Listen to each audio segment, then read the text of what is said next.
Oke guys, assalamualaikum warahmatullahi wabarakatuh. Jadi pagi ini saya bersama dengan salah seorang pakar lontar yang ada di Lombok. Beliau adalah Dr. Yudi.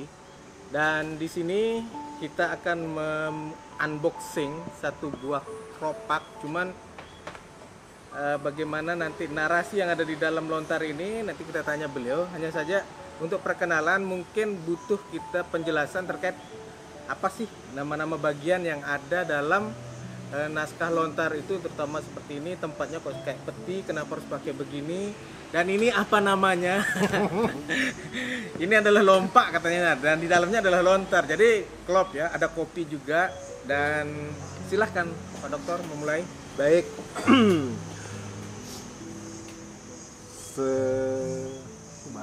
Selamat siang, selamat sore. Selamat siang, mulai siang lah. Selamat siang ya. Baik, agak mendung soalnya cuaca, tapi bagus untuk membahas ya dikatakan manuskrip Kuno ya. Ya, manuskrip kuno yang tentunya kita sendiri belum tahu isinya apa dan bagaimana prosesnya. Seperti yang dikatakan sama beliau tadi, ini namanya lompak. Bagi sebagian besar, terutama masyarakat kita Sasak, tidak menutup kemungkinan juga teman-teman yang di Bali juga paham apa itu lompak, yang isinya ya tidak lain adalah tembakau dan kertas tembakau. Baik, Bagian dari kita berdiskusi harus berdiskusi. ada yang Baik, rekan-rekan semua, seperti yang disampaikan sama beliau tadi, ini ada sebuah keropak ya. Nah, kenapa disebut keropak? Karena ini adalah tempat menyimpan yang namanya lontar. Nah, lontar kalau tidak disimpan di dalam suatu katakanlah keropak, tentunya akan mengalami suatu kerusakan. Entah rusak karena lembab mungkin, atau dimakan rayap mungkin, atau tidak menutup kemungkinan pemiliknya juga bisa apa ya istilahnya mengemil. Ya, lelucon aja sih sebenarnya ya. Nah, oke. Pertama-tama yang harus kita lakukan di dalam membuka keropak ya seperti membuka kotak lah bahasanya ya. Buka dulu. Oke. Nah, kita lihat dulu dari mana menghadapnya. Ini terbalik ya. Oh, terbalik. Jadi Terbalik dia. memulainya itu kita harus tahu ya. Hurufnya itu Dimana? yang panjangnya di bawah ya, Oke. bukan panjangnya di atas. Oke. Nah, ketika kita ada juga rekan-rekan yang lain ya, ketika membaca manuskrip atau lontar tidak membuka isinya secara langsung. Bisa juga seperti ini, satu lembar digoyang-goyang-goyang, tapi bukan goyang inul. Ya. Nah, seperti ini. Pelan-pelan. Jadi di sinilah tempat sensasinya guys, ketika membuka lontar itu adalah pada proses kita lembar demi lembar atau lempir demi lempir namanya Pak Sip. Dokter ya. Ketika kita ingin membaca ya seperti ini. Membaca bismillah juga gitu ya. Sesuai keyakinan. Sesuai keyakinan masing-masing. Memang harus gitu guys. Nah. Jadi kita membaca sesuatu itu harus dengan diawali oleh membaca bismillah atau sesuai keyakinan masing-masing. Lanjutkan Oke. Pak Dokter. Nah, ketika kita membaca akan seperti ini. Istilahnya keropak ini sebagai alas ketika kita membaca manuskrip. Nah, karena manuskripnya ini istilahnya bolak-balik, akan seperti ini juga. Oh gitu. Jadi membacanya ini sudah jadi alas dan Nah. biar lebih gampang ini dibolak-balik begini ya. Oh Betul. gitu. Berarti banyak manfaatnya ya. Bisa dicontohkan? Nah, contoh ketika kita awalnya kita ingin membaca suatu manuskrip atau lontar. Menandakan dulu Pak Dokter, menandakan artinya kan ini kalau saya yang awam pasti saya bingung yang mana yang atas bawah Baik. bolak-baliknya kan. Nah, ketika kita membuka istilahnya manuskrip atau lontar, katakanlah misalnya posisinya seperti ini. Nah, Ini sudah posisi terbalik. Nah, bagaimana kita mengidentifikasi posisi dari suatu lontar itu? Kita lihat dari sini. Ini sudah terbalik. Ini posisi lontar terbalik. Dari mana kita tahu? Nah, kan di sini ada kembangan-kembangannya yang seharusnya kakinya itu di bawah, tapi ini di atas. Oh iya. Ini kan kakinya semua di atas. Ini yang terbalik. Sampai kapanpun kita tidak akan pernah bisa baca kalau sudah seperti ini. Kecuali anak-anak Perumnas udah pakai bahasa Di kepala. situ. Nah, alangkah baiknya ketika sudah kita mengetahui posisi lontar yang tepat sehingga kita bisa membaca. Nah, kalau sudah seperti ini kan, ini sudah posisi terbalik. Nah, kita harus membaliknya lah kembali. Iya. Seperti ini. Nah, sehingga kaki-kakinya semua tuh di bawah. Oke. Jadi harus diingat guys ya, membaca lontar itu kaki-kakinya yang panjang itu ke bawah bukan bawah, ke ke atas. Oke. Oke, satu ilmu kita udah dapat. Nah, kalau sudah seperti ini, enak kita baca. Ya. Gampang. Nah, ada teman-teman seperti yang saya sampaikan tadi, ketika akan membaca yang namanya manuskrip, ya, fungsi dari keropaknya sendiri kan sebagai alas, di samping untuk melindungi manuskripnya itu sendiri. Pelan-pelan saja. Oke, nah, kita lepas. Ini sudah kita bisa baca. Pertanyaan saya ini Pak Dokter, kita mulai membacanya dari kanan apa kiri? Seperti huruf bahasa Indonesia sendiri. Dari sini kiri ke kanan. Oke. Ini guys dibacanya dari kiri ke kanan.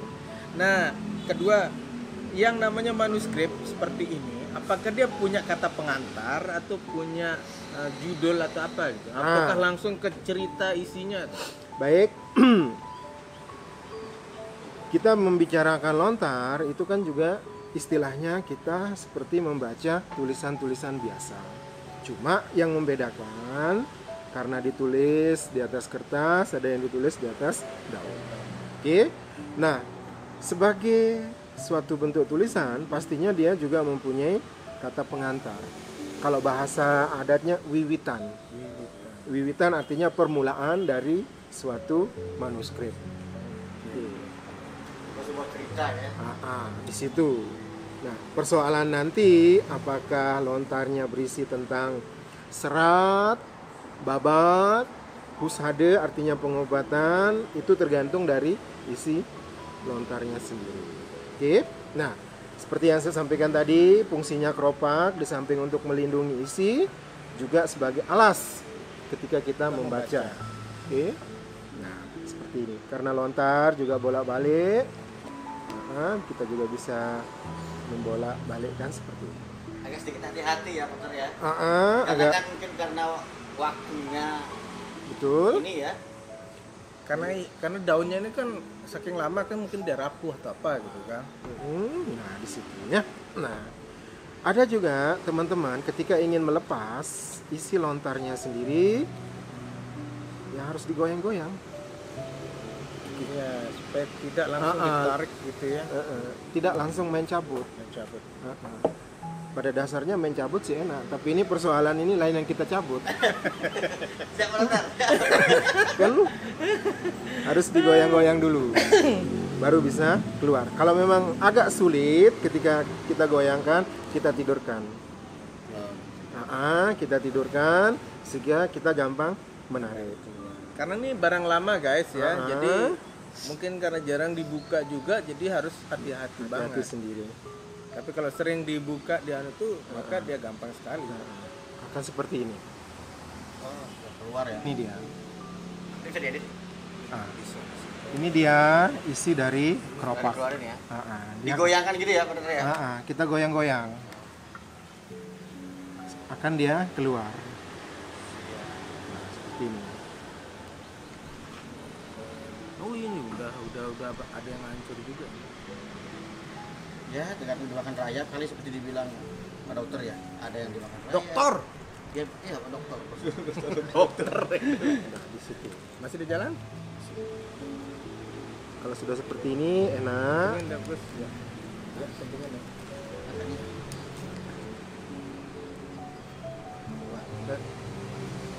Oke. Tuh, kita singkap dulu seperti kita menyingkap tirai. Kita hitung dulu nih berapa jumlahnya nih Pak Dokter. Biasanya di sampingnya di sini ada angka. Oh, di sampingnya ada. Nah, di sini biasanya Oh, gitu. Itu semua lontar pasti ada ya? pasti dia punya angka. Pasti dia kayak Berarti- model dia bercerita kayak di sini modelnya Ada gitu ya. halaman-halaman gitu Halaman ya? tersendiri. Tapi ini udah diikat kayaknya full deh ceritanya dia. Tidak ada dikurangi ya. Biasanya sih. Tuh.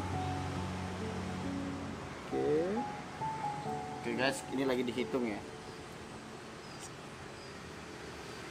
Ini dia blanket.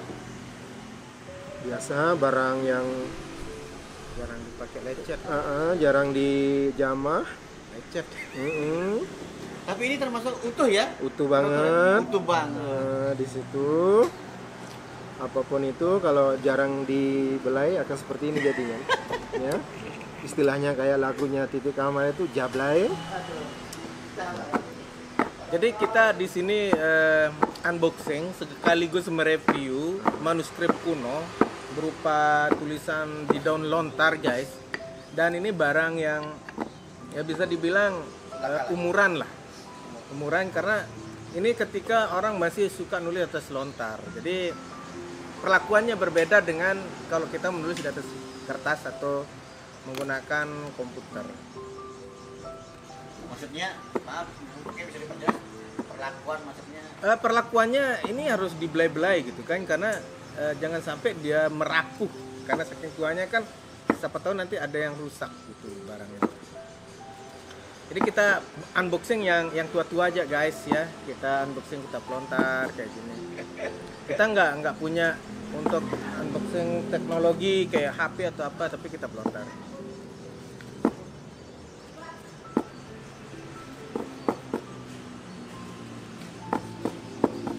Udah sampai kena rayap tuh ya. Ya, kena rayap. Ya, karena mungkin jablay sih lontarnya. Lontarnya jarang dibelai, Jarang artinya dibelai, jarang Bang. dibuka, jarang dibaca. Sehingga di sini agak Masih lengket-lengket guys. lengket. Dan ini yang diatraksikan, dipertunjukkan oleh Pak Dokter adalah bagaimana caranya kita untuk maintenance sekaligus juga untuk merawat lontar itu sendiri nanti. Biasanya untuk biar tidak rapuh itu apa dipakai, Bang? Artinya kalau kita mau Maksudnya baca bisa dengan jelas. bisa kita pakai alkohol. Alkohol Bisa tidak supaya merusak dia. Enggak, justru dia melindungi malah. Melindungi tulisan, terus melindungi daunnya sendiri sehingga tulisannya itu bisa jelas. Bukan minyak-minyak ya begitu. Boleh pakai minyak, boleh. Tapi kan ribet kalau kita pakai minyak, kan harus kita ramu lagi. Kalau alkohol kan tinggal tinggal kita giniin aja kan. Apa bahasanya? Tinggal kita oles aja gitu. Bukan poles sih. Tinggal diolesin pakai alkohol biar dia bersih, terus awet daunnya, daun lontarnya. Oke, lontarnya sudah Nah bersih. sekarang saya mau tanya nih Pak Dokter, ini kan dari panjang daun lontarnya ini mencirikan lontar Jawa, Sasak atau Bali. Kalau berbicara mengenai identifikasi dari fisiknya, dari fisik suatu manuskrip, kita juga bisa lihat ya. Biasanya kalau kita punya lontar yang di sini, artinya kalau lontar Sasak itu tebal, tidak terlalu panjang, tidak terlalu pendek, ya seukuran sejengkal lebih, tapi Sejengkal tebal. orang dewasa. Sejengkal orang dewasa. Untuk lebar, panjang anunya, panjang daunnya. Ya sekitar 40 cm.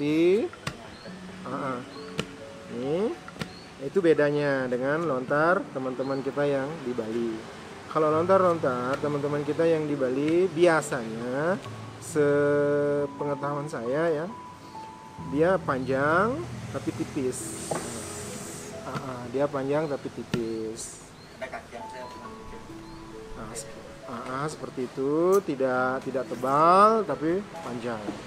Kalau bahasanya kita, kalau dalam bahasa tubuh ramping. Seksi. Seksi. Seksi. Mm-mm. Ini bukannya Nah. anu ya menurut apa kalau dibilang orang ini kental ya. Kenapa? Daun Dental. Duntal. kental ya. Duntal. Daun dental. Bisa. Nah ini lagi Pak Dokter, apa namanya, kembali dari ciri fisik ya, kita pertanyakan guys, biar teman-teman bisa mengetahui fisik lontar itu, langsung bisa tahu bahwa lontar ini lontar yang berciri khas kemana itu kan, sebelum kita masuk ke dalam isinya. Dari ciri-ciri fisik seperti ini kan kita bisa melihat ini panjangnya. Nah dalam satu lempirnya ini berapa baris kalimat itu kan ada sendiri ya. Ini 4 kalau nggak salah ini. 4 cerik. 4 cerik. Biasanya tuh berapa? Biasanya di dalam penulisan lontar ya tergantung lebar dari daunnya sendiri. Tetapi pada umumnya lah ya, di dalam penulisan lontar atau manuskrip biasanya 4 cerik. 4 cerik. Berarti ini standar ya? Standar dalam penulisan lontar. Standar. Nah tadi katanya di sampingnya itu ada tulisan berapa jumlah anunya, lempirnya. Angka ya. Biasanya bisa ditulis di sebelah kiri, bisa ditulis di sebelah kanan. Ini ada nggak? Nah kebetulan ini mungkin sudah dimakan usia sehingga tidak kelihatan, tetapi harus ditulis sehingga kita bisa mengetahui berapa jumlah per lempir dari lontar itu sendiri. Oke. Tadi udah dihitung berapa banyak? Ini sekitar 60-an. 60-an. 60 lempir. Banyak. Termasuk lumayan banyak. Nah, kalau 60 lempir itu biasanya dia bercerita tentang apa, Bos? Biasanya kalau itu bercerita tentang perjalanan dari suatu cerita. Oke, guys. Jadi lontar ini dari fisiknya aja sudah kita bisa tahu bahwa ini bercerita tentang suatu cerita. Tulisan di konten isi dalam tulisan lontar ini. Tadi Pak Dokter sempat ngomong ada usade, ada serat, ada babat, dan mungkin ada hikayat juga gitu ya. Dan di sini mungkin di antara salah satunya nanti Pak Dokter yang jelasin. Bisa dibacakan sebentar yang sedikitnya aja sehingga kita bisa tahu apa sih ya yang terkandung di dalam tulisan lontar ini. Bahasa tulisan yang digunakan ini tulisan apa gitu. Sebelumnya ini Pak Dokter, saya menanya satu hal. Biasanya dari jumlah tersebut itu tulisannya memang diharuskan bolak-balik atau memang dia sendiri-sendiri? Baik. Nah, dari awal penulisan lontar ya, ini yang beredar di masyarakat, terus koleksi pribadi orang per orang, termasuk museum juga, termasuk galeri juga bisa ya. Karena ini istilahnya media, artinya media tulis kan, kalau zaman dulu kan istilahnya kan media tulis, entah di lontar, entah di daun, entah di batu atau dimanapun. Nah kebetulan yang kita bahas ini adalah masalah lontar. Nah sebagai media ya biasanya itu ditulisnya bolak-balik ya, bolak-balik ya, di samping penghematan mungkin ya, penghematan media, penghematan media sendiri akhirnya dibolak-balik, artinya seperti ini, bolak-balik dia. Nah, di dalam penulisan lontar ini ada seninya juga. Terlalu keras kadang-kadang tembus. Terlalu pelan kelihatan enggak. Artinya kalau kita terlalu lemah lembut di dalam menulis seperti ini, menggoreskan goresannya itu tidak akan terang. Di situ terlalu keras tembus. Yang dipergunakan itu untuk menulis dalam bentuk apa biasanya? Biasanya di dalam penulisan lontar itu ada istilahnya kan pengutil. Pengutil atau pengeropak. Bukan tukang ngutil. Ya, ngutil tuh mencuri ya guys. Jadi pengutil ini adalah alat untuk menulis. Biasanya seperti itu. Atau kalau bahasa orang Jawa kan pisau pangot. Jadi tidak sembarangan ya pada sedikit ya, karena bisa tembusnya itu ya. Tembus terlalu keras kita menekan dia tembus. Terlalu pelan nggak kelihatan. Artinya yang sedang-sedang saja. Berarti untuk menulis di sebuah daun lontar ini betul? tidak mudah tuh. Iyalah. Ya, apalagi bolak-balik dia mau. Kayaknya berarti dia apa kayak apa jarum ya. Di situ. Dikrik gitu ya. Benar ya. Betul, artinya di apa istilahnya? Kalau Mungkin Tergores. mana gitu ya. harus kita Tarik napas tuh bro. Napas artinya ya. kecuali menahan napas untuk tekan yang lain mungkin ya. Iya. Kalau ini nggak bisa. Nggak bisa ya. Nah, sekarang saya mau bertanya lebih. Oh, pertanyaan saya tadi belum dijawab ini. Ayo dulu jawab pertanyaan saya dulu sebelum pertanyaan si Bagus. Terkait dengan lontar ini, tadi saya bilang bahwa lontar ini kan ada isi ya tadi ya, Betul. kontennya ya tadi saya tanya. Nah, karena 60 itu biasanya kan bercerita yang panjang gitu kan. Apalagi kalau ini bolak-balik berarti sekitar 120-an. Nah. Betul. Kalau tentang kisah cerita tentunya lontar ini punya wiwitan dan kedua sekarang lontar ini dari segi isinya di depan ini tulisannya tadi apakah menggunakan tulisan apa tadi pertanyaan saya penulisannya ini menggunakan tulisan bahasa Sasak, Lombok, Bali dan tulisannya ini karena ada semacam huruf Kawi dan Sanskerta ya. Betul. Yang sudah kita kenal banyak tapi rata-rata di sini huruf Jawa kuno ya. Betul. Ada huruf Sasak kuno? Nah, sekarang kalau kita balik lagi mengenai bahasa, nah disinilah bedanya antara bahasa dengan aksara. Aksara. Oke. Bahasa ini kan sudah umum. Kita balik lagi ke barat. Kita berbicara mengenai bahasa. Bahasa Jawa, bahasa Bali, bahasa Sasak. Nah, di dalam penulisan lontar itu kan menggunakan bahasa Kawi. Penulisan aksara. Pen- Aksaranya.